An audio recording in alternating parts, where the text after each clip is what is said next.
The movie opens up on a hilly road in China, where a woman is asking for a lift. It appears as if her car has broken down. A truck driver eagerly offers to help, but the woman ignores him, thinking he's a pervert.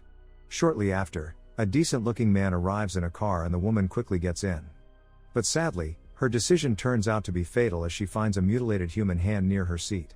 This proves that the innocent-looking man is actually a serial killer.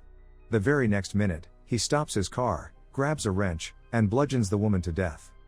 A few days later, a public bus containing several passengers is traveling through the same road. Wang, an insurance agent, is keeping the driver, Tony, entertained by telling him about how a woman went missing some days ago in this very place. Meanwhile, an announcement on the radio informs everyone that there has been a serious accident in a nearby junction, because of which all roads are blocked. One of the passengers, Lee, mentions that he has to reach his job on time, so the driver, Tony, suggests they take a detour via an off-road. Nobody objects to the decision, and so the doomed journey begins. They're on a journey and come to a dark tunnel that Tony, the driver, doesn't know about. They go ahead anyway. Suddenly, they have to stop because a strange man appears. Everyone is scared, but it turns out the man just wants a ride too. Lee, who is reading a paper, sees the man as a criminal and secretly readies a knife. On the bus are two women, Sarah, who wants to be a model, and Jing, who is going to have a baby. There are also two kids, Park and Fang, who are twins. Fang has difficulty interacting with others, but his sister always helps him. After driving for 20 minutes, they're still in the tunnel, which is weird to Tony. The longest tunnel he knows takes about 10 minutes to get through. So, they decide to go back the way they came, but after driving fast for 30 minutes, they still can't find the exit. The tunnel is dark and seems endless. It looks like there's nobody else there. Feeling scared, Tony stops the bus and everyone gets out to look around. Oddly, Jing finds her cell phone that she dropped an hour ago near the entrance, showing that the tunnel is not ordinary. People start to freak out, but Lee tries to calm everyone down. He says he'll walk for a few hours to find help. To avoid getting lost, he wants to use a long rope to guide him. One end of the rope will be with Lee and the other will be with Wang, the insurance guy. Thankfully, Jing has a lot of wool for knitting. Before he leaves, the strange man who stopped the bus earlier says he wants to come, and Lee reluctantly agrees. During their journey, they get to know each other. The man's name is Chen, but he doesn't share much about his job or family. After some time, the environment becomes foggy. The people in the bus spot two shapes coming towards them. They prepare themselves for any danger, but they are shocked when they see that it's Lee and Chen. Oddly, they have returned to the exact spot from where they started. Things become stranger when Chen and Wang, holding ends of the same rope, feel a pull from each other even though they are right next to each other. The tunnel is straight, but it always brings people back to the start, like a loop that doesn't end. Understanding they are trapped, Lee advises everyone to use their food supplies wisely. The four men go to explore the area, while the three women and Fang, who has autism, stay in the bus. Only half an hour passes, but when Jing wakes up, she finds the bus covered in dust. Shocked, she wakes everyone and runs outside. The men return at the same time and see the bus in a bad state. Tony checks the food, but all of it has spoiled. This shows that not only is the tunnel never ending, but time also runs differently here. What feels like an hour outside is about a week inside the tunnel. When they return to the bus, they find a map of the tunnel. It seems like someone left it there without being noticed. Lee believes that someone is messing with them and decides to face the challenge. He studies the map on a table, but suddenly the lights go out. When they come back on, Lee is gone. They see a trail of blood and decide to follow it with caution. Now, with Lee abducted or possibly killed, the mysterious man, Chen, takes charge of the group. The bloody trail leads them to a wall which appears to be hollow. On breaking it, they come across a strange room which has a lot of wanted pictures, a bunch of severed hands, and most importantly, an engineering diagram of the place. It shows that there are 6 separate tunnels in total, with one leading to another. Chen deduces that in order to escape, they have to cross all 6 tunnels. He also assumes that this secret room will have an entrance that will lead to the second tunnel. As the group continues searching the room, they find a weird calendar, with all the dates showing July 15th. Chen realizes that it's a clue, and when he rips the calendar off of the wall, a secret wooden door is revealed. After everyone leaves, the television in the room starts showing a woman who has been trapped inside a small cave. Next, the group enters the second tunnel, which strangely also has their bus parked at the exact same spot. They wonder if they have arrived at ground zero, but upon checking, realize that the tunnel is the exact same, but in a different time zone. The group quickly heads inside the bus, which is now wrapped with barbed wires, and starts looking for food. They find a carton of instant noodles, but by this time, the driver, Tony, has become hostile and greedy. He finds a gun in one of the seats and threatens the others to hand over all the food items. Fearing for their lives, the group reluctantly complies. Since time is moving at a rapid rate, all of them feel hungry instantly, and this is slowly turning the group into animals. After a while, the model, Sarah, can't bear the hunger anymore, so she goes to Tony with a deal. In exchange for a packet of instant noodles, she is willing to sell her body. Tony immediately agrees, and the two make passionate love. While they're at it, Wang sneaks inside the bus and grabs a packet for himself. However, Tony catches wind of this and starts beating him to a pulp. But, before he can finish the insurance guy off, someone stabs him from behind. Soon, the rest of the group arrives at the scene and gets shocked to witness the murder. Despite this, Wang is unconcerned, and he starts searching for a packet of food he dropped earlier. When he crouches beneath the bus, he finds a manhole. The group immediately pushes the bus and enters the manhole, through which they reach another mysterious room. This one also has some strange pictures and mutilated human parts in it. Moreover, the television shows that the woman from earlier is slowly being drowned inside the cave. Disregarding this, the group searches for an exit route and again finds the same calendar there. On removing it, another secret door is revealed. Soon, everyone goes through it, and they eventually reach the third tunnel. But to their surprise, this tunnel is wet and darker than before. The bus is also present there, but it has been overrun by rodents and snakes. Desperate for food, Wang eats some rotten noodles, which he regrets instantly. Seeing him in this condition, Jing pities him and hands him a biscuit. But Wang becomes increasingly aggressive and demands the entire packet. When she refuses, he surprisingly brings out a gun and steals everyone's food at gunpoint. But even after this, his reign of terror continues. He deduces that they found a secret passage every time one of them has died. For instance, they found the wall when Lee was abducted, and the manhole when Tony was stabbed. Hence, he threatens to shoot one of the remaining survivors to ensure he escapes the place. Chen tries to calm him down, but Wang does not listen. Instead, he forces the innocent Jing to shoot Chen in the shoulder. After this, the maniac takes the twins to the nearby room and starts beating them up. When Fang tries to save her brother, Wang brutally eliminates her by firing at her multiple times.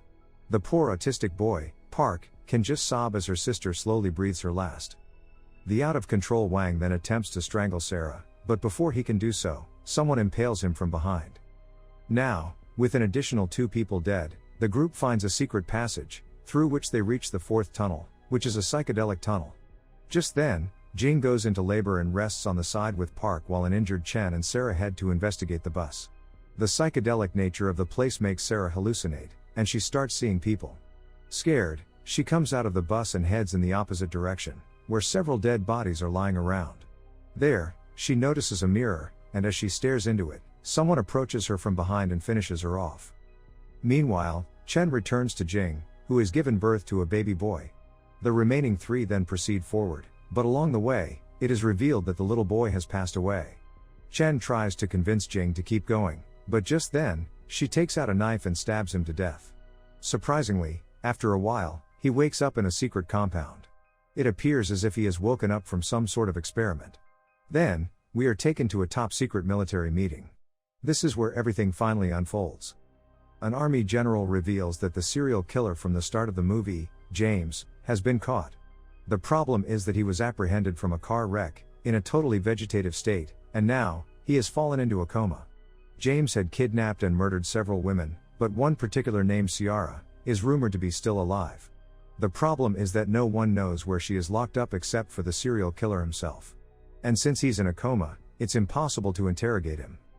Hence, the military has decided to collaborate with the best brain research institute in the country. Their plan is to conduct a memory transfusion with James in order to tap into his subconscious and eventually figure out about the victim's whereabouts. Yesterday, a remarkable psychotherapist of the institute finally broke into James' consciousness and found certain clues.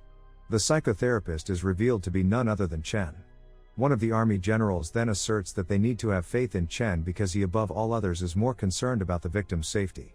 It turns out that the victim, Ciara, is none other than Chen's wife. This is where all the events begin to make sense, as everything that we saw earlier transpired inside James' subconsciousness. However, Chen's job is far from over. In yesterday's experiment, he managed to find a preliminary clue from a calendar on the wall that his wife is imprisoned near Xiang River. But the situation is critical because of the heavy downpour. In the next 36 hours, all caves on either banks of the river will be completely flooded by the rising river, hence putting Ciara's life at risk. As a result, Chen needs to tap into James' consciousness once again tomorrow, so that he can find more clues about Ciara's exact location. That night, as Chen is sitting by himself, the army general approaches him to ask about the progress. Chen then starts sharing his experience inside James' consciousness and remembers that the date July 15, 1996 often appeared on calendars. The chief explains that it's the date where the serial killer's parents both died. During that fateful day, his father found out that his mother had an affair with a driver. This resulted in a big argument between the two, which ended with his mother stabbing his father, before committing the unthinkable herself.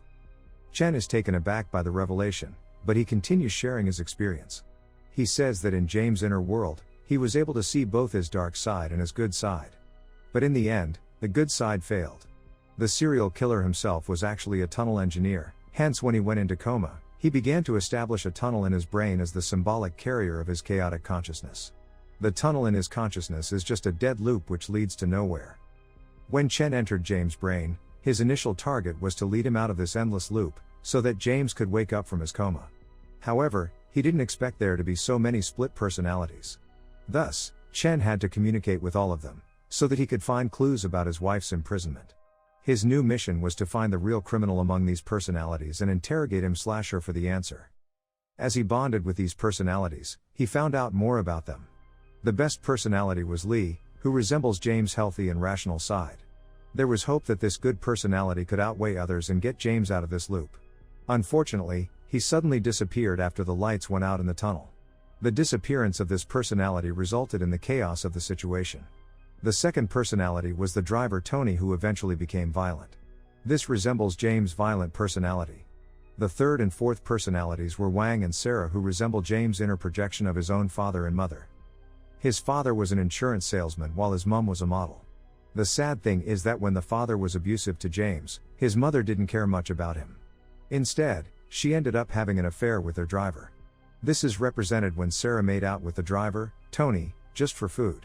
The fifth personality was the pregnant lady, Jing, resembling his ideal image of a mother. Although it is a good personality, it didn't quite suppress his dark side. So, it also met its doom.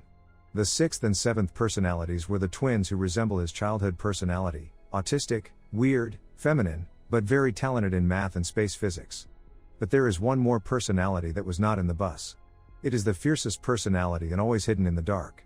This is the personality that secretly killed Li, the driver Tony, and Wang. But to find out more, Chen needs another experiment.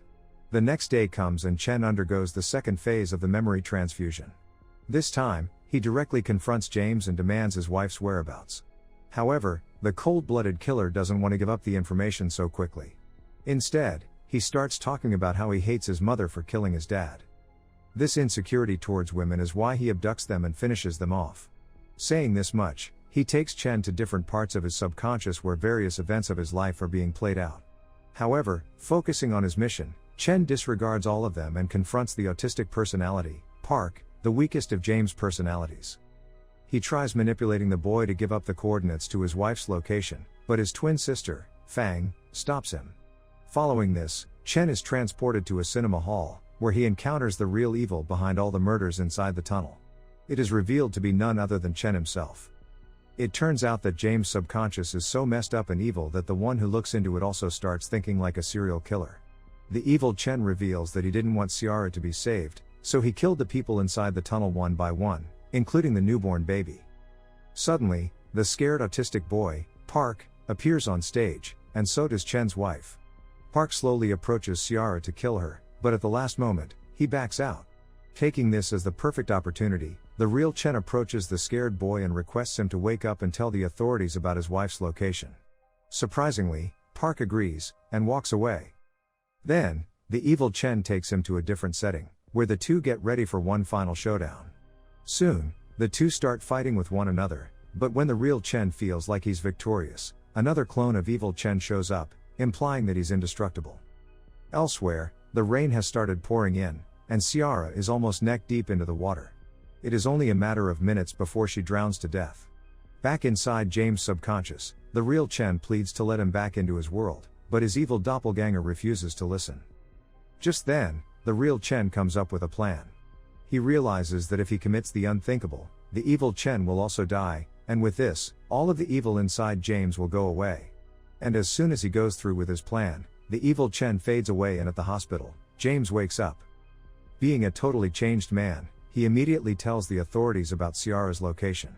In this way, Ciara is saved in the nick of time, but Chen doesn't wake up. The movie ends as he wanders around the endless tunnel, indicating that he will never return home, and that's a wrap up for today.